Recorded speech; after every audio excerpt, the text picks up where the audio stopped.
मैं घर पर नहीं थी, मैंने खाना नहीं खाया था, वो ऑफिस में नहीं था। तो आज हम बात करेंगे इसी तरह के कुछ सेंटेंसेस की, यानी नेगेटिव सेंटेंसेस की, जो कि पास्ट में हो चुके हैं। चलिए हम देखते हैं इसका पहले structure. Structure is very simple. कुछ नहीं करना है, सब्जेक्ट को लेकर आओ, सिंगुलर है तो वाज नॉट लगाओ, प्लूरल है तो वर्ड नॉट लगा दो और ऑब्जेक्ट जोड़ दो उसके साथ। बन गया आपका सेंटेंस स्ट्रक्चर। अब खेलते हैं इस स्ट्रक्चर से, बनाते हैं कुछ नए नए सेंटेंसेस। मेरी गलती नहीं थी, इट वॉजंट माई फॉल्ट। अब देखिए, मैंने बोला इसमें वॉजंट, जो कि कॉन्ट्रैक्शन है वॉज और नॉट का। आप इसको ऐसे भी बोल सकते हैं, it was not my fault. But जब हम बोलते हैं इट वॉजंट माई फॉल्ट तो थोड़ा ज़्यादा अच्छा लगता है। वो घर पर नहीं थी, शी वॉजंट एट होम। वो क्लास में नहीं थी, she wasn't in the class. वो कॉलेज में नहीं थी, शी वॉजंट एट कॉलेज। उस बिल्डिंग में कोई नहीं था, no one was there in that building. उसकी इंग्लिश अच्छी नहीं थी, he wasn't good at English. मुझे उसका काम कुछ ज्यादा अच्छा नहीं लगा। I wasn't much impressed by his work. इतना बुरा भी नहीं था, इट वॉजंट दैट बैड। वो मेरी दोस्त नहीं थी, शी वॉजंट माई फ्रेंड। वह उसका प्लान नहीं था, दैट वॉजंट हिज प्लान। कुछ नहीं, बस एक मजाक था, नथिंग बट अ जोक। ये मेरे हिसाब की नहीं थी, it wasn't up to my liking. ये थे कुछ सेंटेंसेस जहाँ पे हमने वाज नॉट और वर्ड नॉट का यूज किया है। अब हम नेक्स्ट स्ट्रक्चर की बात करते हैं, जहाँ पर हम क्वेश्चंस पूछेंगे। क्या ये तुम्हारा था? क्या ये तुम्हारी गलती थी? क्या तुम इसके दोस्त हो? जब हमें इस तरह से क्वेश्चंस पूछने हैं तब हम किस तरह का स्ट्रक्चर यूज करते हैं, चलिए देख। बहुत इजी है। अगर हमें क्वेश्चन पूछना है कि क्या ये तुम्हारा था, तो इसमें हमें क्या करना है, सबसे पहले हमें वॉज और वर्ब का यूज करना है, उसके बाद हमें सब्जेक्ट एंड देन ऑब्जेक्ट। यही चीज अगर नेगेटिव में थी कि ये क्या ये तुम्हारा नहीं था, तब हम इसके लिए यूज करेंगे सिंपल वाज नॉट या were not plus subject then object.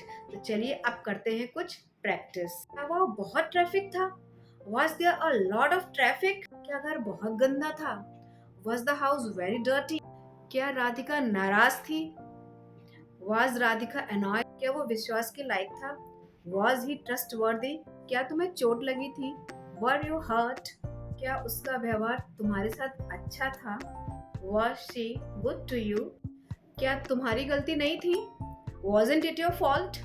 तो हमने देखे ये कुछ फॉर्मेट, जब हमने ये पूछना क्या ये तुम्हारा था, क्या तुम लेट थे, इस तरह के क्वेश्चंस को जब हमने यूज किया तो हमने वाज और वर का यूज लगाया, सब्जेक्ट लगाया और ऑब्जेक्ट लगाया। अब बात करते हैं दूसरी तरह के WH फैमिली से रिलेटेड कुछ सेंटेंसेस की। जैसे अगर हमें ये बोलना हो कि दरवाजे पर कौन था, तुम लेट क्यों हुए, ये तुम्हारा कौन लगता है।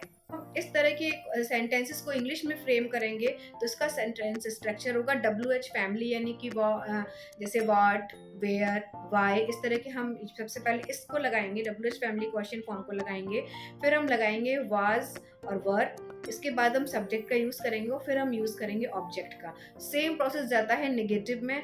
जब हमें नेगेटिव में बात करना होगा तब भी WH फॉर्मेट हम लगाएंगे, उसके बाद वाज नॉट या वर नॉट, देन हमारा सब्जेक्ट आएगा and at last we will have our object. चलिए करते हैं इसी तरह की कुछ सेंटेंस की प्रैक्टिस। दरवाजे पर कौन था?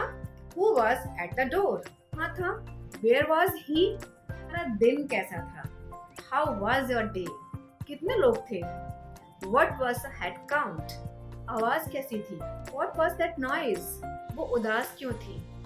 Why was she sad? वहां पर कौन कौन था? Who all were there? अब कौन कौन थे तो हम उसके लिए यूज करेंगे who all। किसके साथ थे? Who were you with?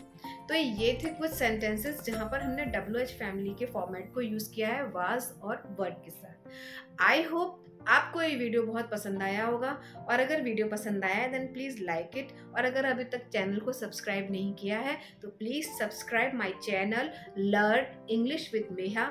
मिलते हैं फिर एक और वीडियो के साथ। Till then bye bye.